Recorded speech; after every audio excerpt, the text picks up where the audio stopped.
Bien, nous allons commencer par le premier cours qui est concernant la notion sur les anomalies de la grossesse. Bon, il faut dire que ce module est destiné pour les futurs aides-soignants, bien sûr. Bien, donc le premier cours concernant les anomalies de la grossesse, comme anomalie concernant le cours, il y a les hémorragies. Donc, les hémorragies qui peuvent exister au courant de la grossesse. Bien, nous avons comme le premier cas, c'est les hémorragies du premier et deuxième trimestre. Et deuxième trimestre de la grossesse. يعني 3 أشهر الأولى و3 أشهر الثانية نتاع la grossesse. Bien sûr, la grossesse elle s'étend كيما نهضروا نقولوا 9 أشهر مدة الحمل. حمل كيكون طبيعي. Bien sûr. Premièrement, la grossesse extra-utérine, c'est-à-dire c'est une grossesse اللي تتربى خارج الرحم, en dehors de l'utérus. Donc on peut trouver cette anomalie, elle peut par exemple, on peut avoir la grossesse extra-utérine, c'est-à-dire au niveau de la trompe. Donc c'est une anomalie par rapport à la grossesse. Bien. Donc on peut rencontrer cette anomalie au courant du premier trimestre. Bien. Même au courant du deuxième trimestre. Les avortements. Par exemple, les avortements, on peut les rencontrer au premier trimestre ou le deuxième trimestre. Donc, les avortements dans le premier trimestre, généralement, on a les avortements précoces.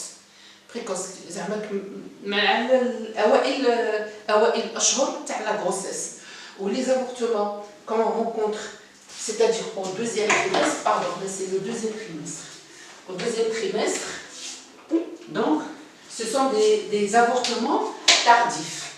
Donc, on a deux sortes d'avortements. On a les avortements dans le premier trimestre ou on a les avortements dans le deuxième trimestre.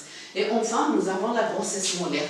La grossesse molaire, c'est quoi? C'est une grossesse qui est dépourvue d'embryon. C'est-à-dire, c'est une grossesse, mais me cache le janin.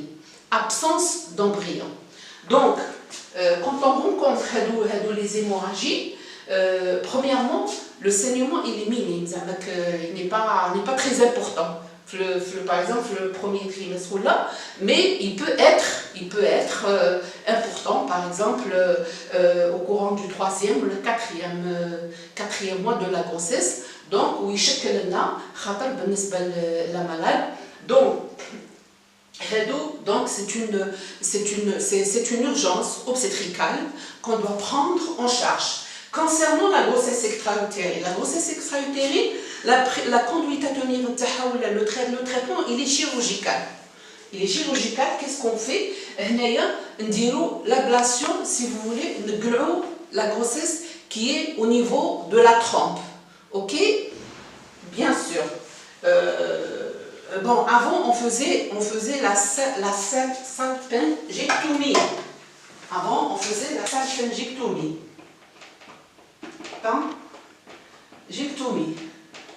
C'est-à-dire qu'on enlève carrément la trompe. Donc on n'enlève plus la trompe. Qu'est-ce qu'on fait? On fait l'extraction de la grossesse. C'est-à-dire que la grossesse, c'est-à-dire que la trompe donc et puis on ferme. Bien sûr, la femme donc elle subit une intervention chirurgicale. Donc au niveau du bas-ventre, la grossesse qui a été expulsée, qui a été formée l'utérus, en dehors de l'utérus, donc on est tranquille. Bien. Concernant les avortements, par exemple, dans le premier trimestre, généralement, ils ne se déclarent pas avec une hémorragie ou là. La femme dit, on fait une échographie, c'est pas une grossesse qui est évolutive, c'est-à-dire le cache grossesse. Donc, qu'est-ce qu'on fait? On peut donner un traitement, on la laisse tranquille, quand elle commence à saigner, donc elle revient à la maternité et possible qu'elle expulse toute seule, c'est-à-dire que l'embryon, il ne jamais pas.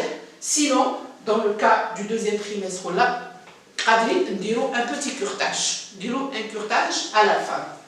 Bien.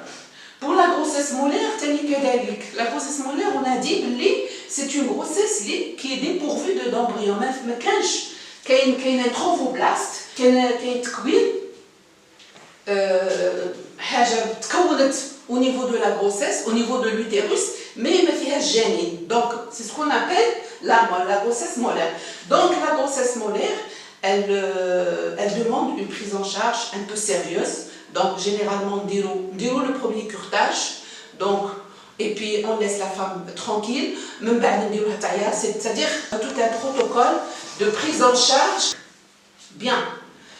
Concernant les hémorragies du troisième trimestre, les hémorragies du troisième trimestre, nous avons deux hémorragies qui sont vraiment très compliquées pour la grossesse, soit le placenta prévia et l'hématome rétroplacentaire. Qu'est-ce que c'est que le placenta prévia? Le placenta prévia, c'est-à-dire qu'il y a au niveau de l'isthme. C'est-à-dire, vous avez un utérus, plutôt nous avons un utérus qui est haka, donc nous avons ici les trompes, les ovaires, un utérus comme ça. Généralement, le placenta nicolina, bon, ici, bon, on a l'isthme, la partie, et on a, si vous voulez, le col. Et puis là, c'est le vagin. Donc, le placenta, il est carrément au niveau de l'isthme. Donc, la situation déjà, c'est une situation pathologique. Parce que déjà, le fœtus, il ne respire pas bien. Donc, mais il dit les besoins nutritifs comme il se doit, ou mais il dit l'oxygène comme il se doit. Déjà, il y a une souffrance fœtale qui se déclare. Souffrance fœtale, c'est-à-dire que le fœtus il commence à souffrir. Bien. Donc, nous avons, si vous voulez, 3 degrés. 3 degrés de placenta prévia. Ok? Nous avons le placenta qui est recouvrant, c'est-à-dire c'est le plus dangereux. Ok? Le plus dangereux qui consiste, généralement, nous avons le fœtus il se barre le placenta. Généralement, donc, et puis nous avons une hémorragie qui est très importante. Elle dit c'est une urgence purement obstétricale. Bien. Nous avons le placenta latéral ménico-dinéen. Elle dit c'est pas aussi dangereux que le placenta recouvrant. Et nous avons le placenta qui est partiel. Donc, le placenta prévia, c'est une hémorragie du troisième trimestre qui se déclare vraiment quelque chose de très important chez une femme enceinte, bien sûr. Bon, l'hématome rétroplacentaire. L'hématome rétroplacentaire, c'est quoi?